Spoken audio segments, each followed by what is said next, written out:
तेव्हा रेकॉर्ड बोलतोय मी, बरं का. महाराष्ट्रामध्ये लोकांना स्थान नाहीये.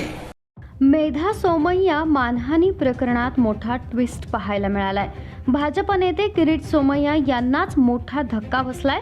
शिवसेना ठाकरे गटाचे खासदार संजय राऊत यांची सत्र न्यायालयातून निर्दोष मुक्तता करण्यात आली आहे. नेमकं प्रकरण काय होतं, चला समजून घेऊया. भाईंदर महापालिका क्षेत्रात 100 कोटी रुपयांच्या शौचालय घोटाळ्याचा गंभीर आरोप संजय राऊत यांनी मेधा सोमय्या यांच्यावर केला होता.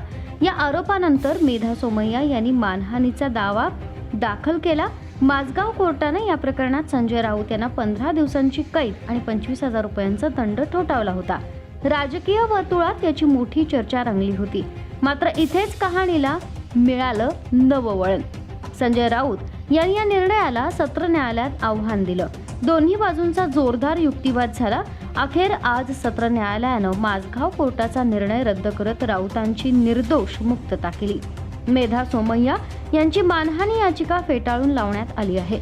सुनावणीवेळी कोर्टात संजय राऊत, किरीट सोमय्या आणि मेधा सोमय्या तिघंही उपस्थित होते. निकाल लागल्यानंतर बाहेर पडताना संजय राऊत यांनी मेधा सोमय्या यांना नमस्कार केला आणि हा क्षण कॅमेऱ्यात कैद झाला. दरम्यान किरीट सोमय्या यांनी प्रतिक्रिया देताना म्हटलंय की मी सविस्तर निकालाचा अभ्यास करून भाष्य करेन. आता या निर्णयानंतर महाराष्ट्राच्या राजकारणात आरोप प्रत्यारोपांचा नवा अध्याय सुरू होणार का? भाजप विरुद्ध ठाकरे गट यांच्यातील संघर्ष आणखी तीव्र होणार का? संजय राऊत लवकरच माध्यमांसमोर भूमिका मांडणार आहेत. यावर तुमचं मत काय? तुमची प्रतिक्रिया अवश्य कमेंट करा. Bureau report, Maharashtra news 24.